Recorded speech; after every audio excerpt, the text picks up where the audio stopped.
From Cleveland 19 News, the McDonald's Sports Zone with Tony Zarrella starts now. The way they've beat us, here is a little concerning if we face them. But I think we'd be ready for it even more. But it's not about the win or loss; it's how you win or lose. And tonight, we didn't play with our the biggest potential we can play with. That was LeBron after the loss in Miami last night. Good evening. I'm Mark Schwab in for Tony Zarrella. Chris Haynes, Cleveland.com, Cavaliers beat writer. You see him on the program quite a bit. And, look, where do you want to start with the Cavs? That thing last night, we'll talk a little bit more about that game here in a few minutes, but that wasn't good. In fact, the week itself started off on a sour note in Utah against the Jazz. Now, they're in that mile-high air we hear about in Denver, right? So maybe was it a little close to a mile-high air in Utah? Did that have something to do with it, or were they just out of gas? Cavs hit 23% shooting from three-point range. Utah went on a 16-2 run in the fourth quarter. LeBron said afterwards they took too many darn jump shots when they shouldn't have taken that many jump shots. They lost the game.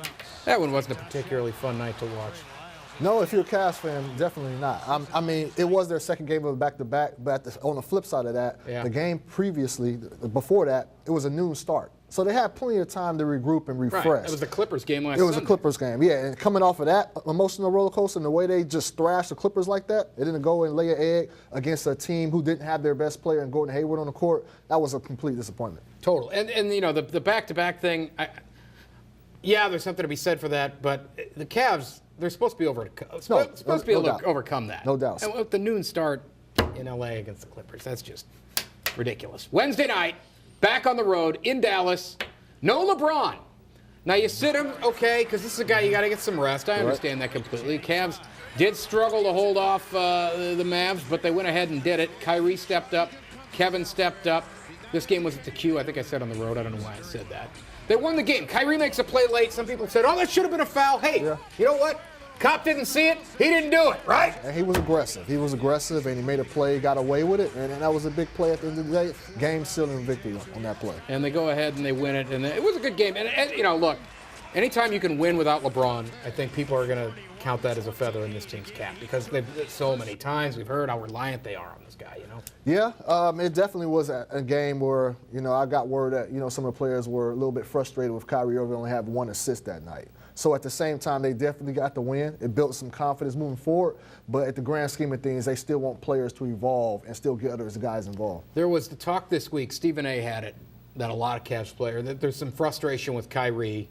That was my story. He didn't pass. That was your story, and he was talking about it. So expand on this. Is this a big deal, or is this like a little bump in the road, but not that big of a deal? Well, it's not a big deal because the Cavs, hopefully they don't plan on LeBron James sitting out an extended amount of time. So this is something they don't have to deal with. LeBron James, when he's in, he's that distributor. He's that guy who picks his spot. But at the same time, LeBron James has said this all year long, and even last year, he wants Kyrie Irving to develop, to be a more well-rounded player. Not only look for him shots, but get other guys involved. Just because the coach says be aggressive doesn't mean shoot. It also means be a distributor, attack. All right, they played Orlando, and this was Friday night, Cavs in Central Florida. They got the win. Now, it's pass-fail business, right? You win, you pass, you lose, you fail. So they won the game. I guess we got to give them a pass. But what in the world were they doing or not doing with Victor Oladipo? 45 points, 6 of 7 from downtown. He was on, but I'm going to tell you right now, that's been all year long. Dribble penetration, not stopping a point of attack. And it's been point guards. It's been off guards. The Cavaliers have yet to figure out how to stop the perimeter guys. And I know the NBA right now is filled with a lot of point guards who can score the basketball. But but you have to know going in and have a game plan to stop that. And as of right now, with 13 games left in the regular season, the Cavaliers have yet to do so. And that is an issue. Victor Oladipo. Guard the man, for crying out loud. He's a good player, but not that good. Not that good. Yeah. Guy had a career high by the third quarter. Yeah. All right, so then Saturday night, the massacre in Miami, we'll just go ahead and call that another one of these back-to-backs, right? Yeah. Hey, they should be able to overcome that. Another night where they didn't defend. Miami 58% from downtown. Cavs were down by as many as 33. You and I were talking during the break, and you were saying you are more concerned about playing Miami in the playoffs than you are Toronto because of what we saw in South Florida? They can match up well with the Cavs. If they want to play small, they can play small. They want to play big, they can bring a Hassan Whiteside, back up, in that starting lineup, the best shot blocking big in the league. They're a matchup. And then there's also that it seems like LeBron James, he's struggling to put the friendship aside with Dwayne Wade and compete. During last night's game, at halftime, the Cavaliers are down 21. LeBron James is joking with Dwayne Wade over the side, while other teammates are getting shots, getting warmed up. Yeah, doing basketball Yeah, things. it doesn't look good. It doesn't look good. Optics. The optics Yeah. don't look good. So, Yeah. should people be concerned here? I mean, Concerned, say you draw them Look, in the playoffs. I just think the Miami Heat have the best chance out of any team in the East to take the Cavs down. With that being said, the Cavaliers are the most deep, talented team, arguably in the NBA. I think they're going to get to the finals, but I think they're going to have a roadblock compared to how they breezed through last year. Like last year, Chicago gave them trouble. Yeah, That was the only yeah, one. that was one of them. Can you imagine if obviously there was friction with Miami between Cleveland when LeBron went there? If it actually worked out where the Heat knocked them out, That's a nightmare scenario. I don't want to think about that, but That's I a got to throw it nightmare out scenario. there. No, it's a nightmare scenario, and I think Yep. that's the one team, like I said, that the Cavs need to look out for. All right. Well, we'll see how it goes. Was not pretty down there the other night. Now, when we come back, could it be RG3 for the Browns? The former Redskins quarterback paid a visit to Cleveland this weekend. Talk about it with Bud Shaw and Pierre Woods. The Sports Zone continues. The McDonald's Sports Zone will be right back. Do you think there is a link between football and degenerative brain disorders like CTE? Well, certainly, Dr. McKee's research shows that a number of retired NFL players were diagnosed with CTE. So the answer to that question is certainly yes. Mr. Miller, Roger Goodell on line one. NFL could not have been too pleased when its VP of Health and Safety became the first league official to ever acknowledge a link between football and CTE. This has been a talker a little bit this week. I don't know. Is this big a news? Wow, football, you might get a concussion. Don't we all know this? Well, it seems rather obvious at this point. Yes, but I thank you. think what makes it important is that back in the late 90s, when the league commissioned the study, and they put these doctors in charge that they were paying, were on the league payroll, they came to an entirely different conclusion. And I think that's what a lot of former players are upset about, because they had to know back then too. But I think they knew, but I think that they didn't want to say because the NFL is making so much money. And I mean, it's a nonprofit organization, which a lot of people be like, oh, I'm going to say it. I'm an ex-player, so it's a nonprofit organization. And it is a lot of money out there. So they didn't want to have the diagnosis and say, well, CTE is real, until Dr. Benedimalu came out and he said it. He said, I wish I never met Mike Webster. So he met him and he met other players, and it's real. I think we all, yeah. And I guess that's now. Who didn't know? I mean, that's like with a cigarette company, and they're like, this causes cancer. We're like, well, we've known this for like 1,000 years, but all right, we'll see where it goes.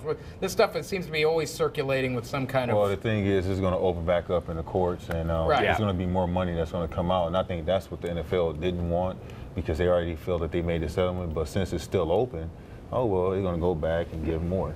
Because a lot of guys are messed up. A lot of guys are trying to, been going around, killing their families, killing themselves, and things like that. So if you watch the movie, Dorsey, who was with the NFL, was like, man, you tripping to Andre Waters, and then he turned around and he killed himself. So yeah, it's real. Yeah, it's definitely real. All right, switching gears. A little bit of an awkward transition here, but that's what we got to do it. From a serious subject to the Browns quarterback situation, which is also a bit of problem. We'll call that a complicated subject. Yeah. Yes. No Kaepernick going to draft a quarterback. Or RG3, right? Going to draft a quarterback. Now, Griffin was alleged to have flown in here Friday night, spent a good part of Saturday visiting with Browns brass. If you go get an RG3, then are you still drafting a guy? How much do you like this idea? I think Hugh Jackson could talk him into coming here, or at least make it a compelling argument. What do you think? You intrigued by this? Well, What I'm taking away from it right now, until we hear more, is that this regime considers the quarterback an important position on the field. I know that sounds crazy, but we didn't always get that vibe from the last regime. And I think what these guys are doing is they're checking out all possibilities. And if it's not RG3 or Kaepernick now, who's to say a year from now one of them isn't released or available and these guys need a backup or whatever they need? I like the fact that they're checking into all of this stuff. Now, if they turn around tomorrow and say, we've signed RG3, I'm going to say that's a mistake. But I don't have a problem with them doing their due diligence if that's what this is. If they sign him, you don't really want him. I don't want him. Okay. I think there were issues, and Pierre could speak better to this. He's been in locker rooms. I think the guy had issues with teammates last year or the last couple years in Washington. And I don't know whether that's enough to red flag it, but it's enough for me to say that there's some concern there. Well, as a rookie, you know, he came in, he did well, he went to the Pro Bowl, but then after that, like, you know, he got injured.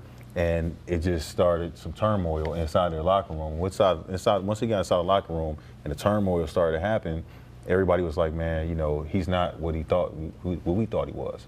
He's a great athlete. On the field or off the field? Off the field, both. Both, because in the locker room, if you have the disease of me in the locker room, that affects the whole team. You know, as a quarterback, you're the head of the team. You know, so you're gonna go down.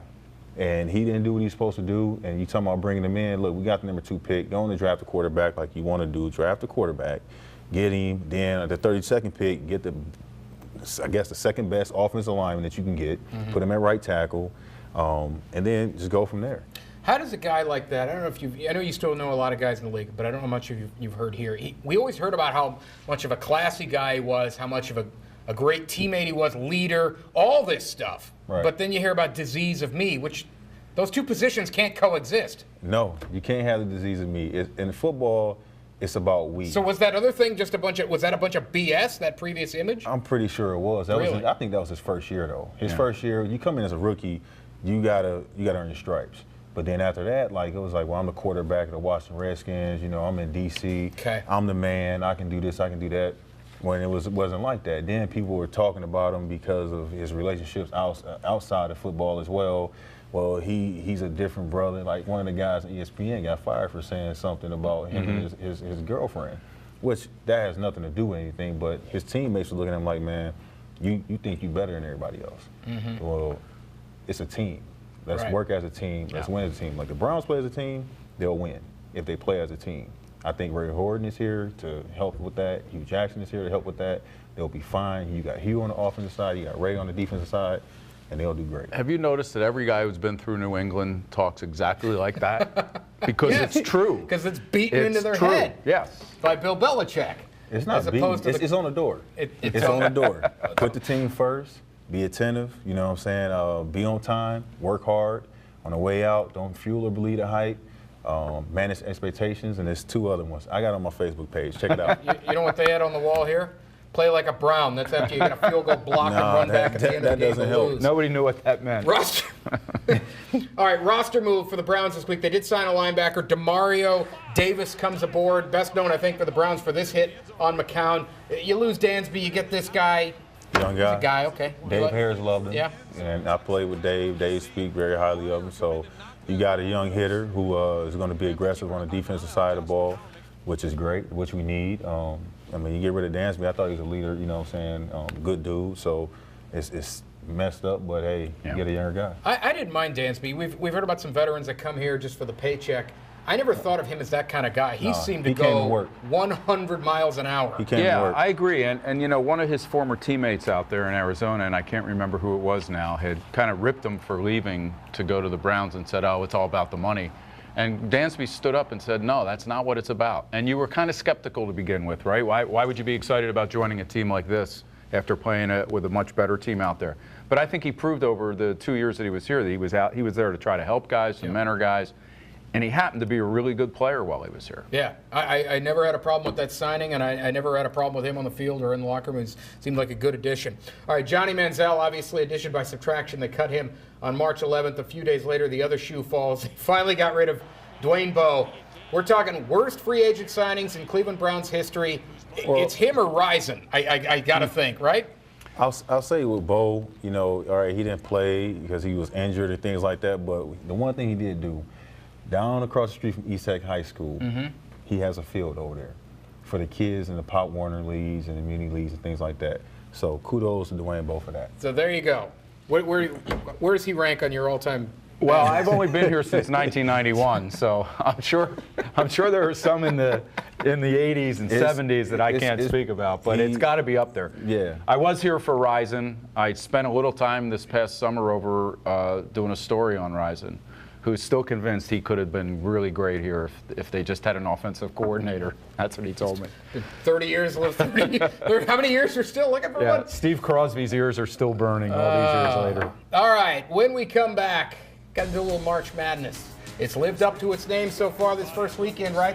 Buckeyes, sweaty coaches, buzzer beaters, a big dance, walk down memory lane when we come back on the Sports Zone.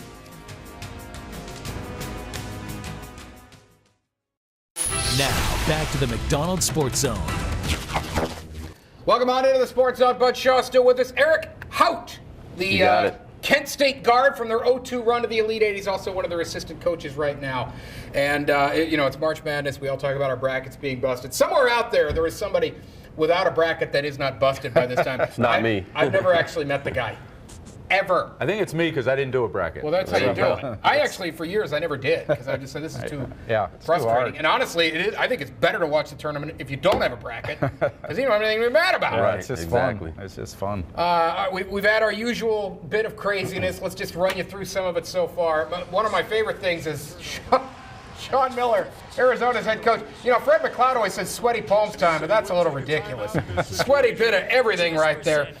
His Wildcats didn't lose on a buzzer beater, but Texas sure did on that one from northern Iowa. Coach admitted he didn't have a play drawn up for that one, and the two seniors just figured something out. Just chuck it up from half court, see if it goes.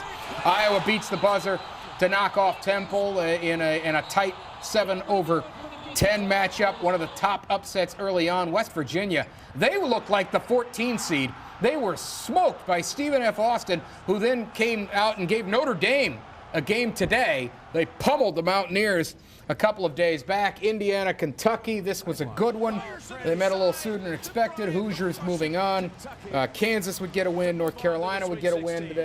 None of those a surprise. But let's just start. Bud, what do you think? This time of year, first few days in, and we've already had the match. Well, we were talking a little bit earlier just about the, I don't want to say historic, but I mean the upsets this year have been bigger than Middle Tennessee State, and have come more often than they have in the past, right? Oh, definitely. I mean, I think we talked about it earlier. There was the first time in the NCAA tournament history that a 13, 14, and 15 all won on the same day, and that's in the history of the tournament. So, there's a lot of parity this year with college basketball. I don't think there's that one elite team that is just head and shoulders above the rest of the field. So I think it's a wide open year.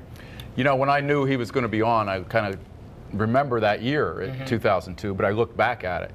These guys beat a 7, a 3, and a 2 seed to get to the Elite Eight, and then lost to the team that played for the national championship. I mean, that's an amazing run, and I don't know what that must feel like when you're in the middle of that.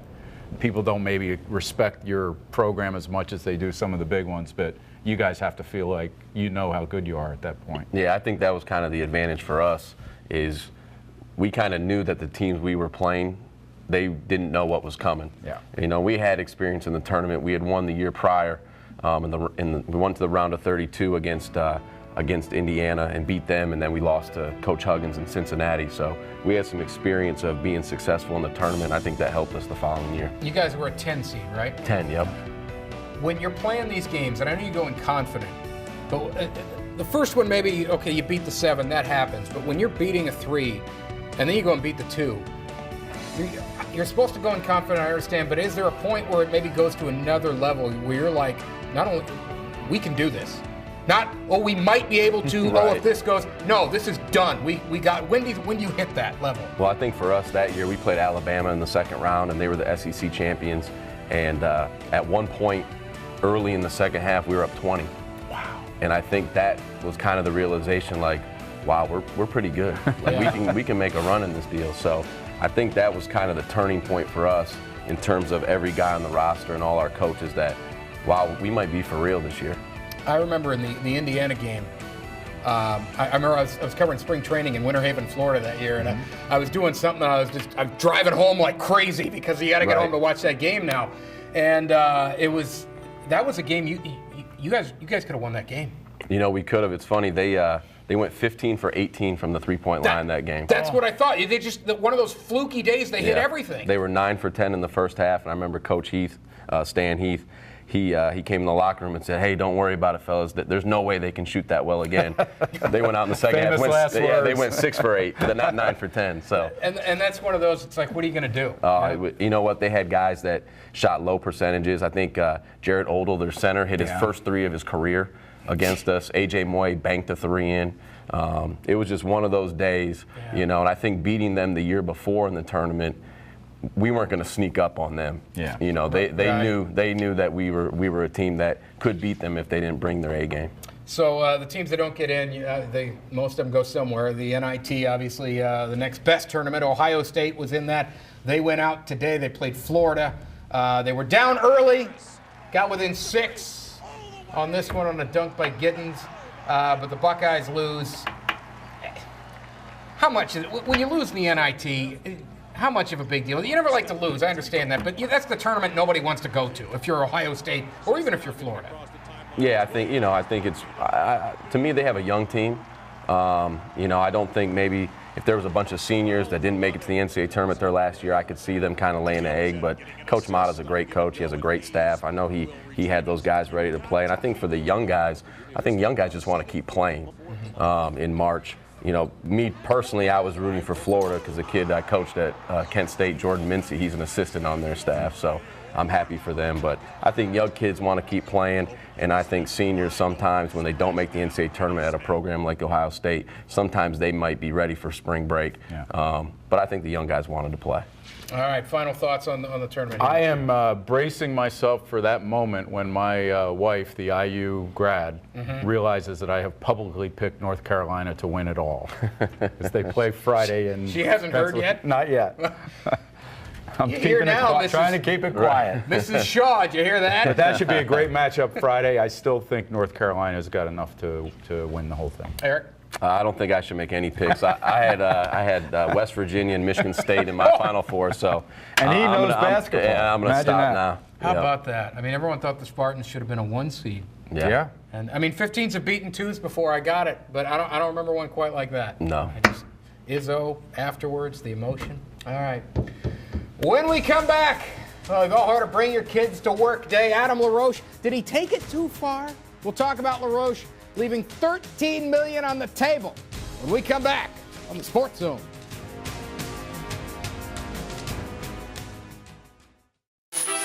Now, a look at sports from across the country. It's the University of Akron Zip Around Sports. Could we be seeing more of this sooner than expected? Maybe.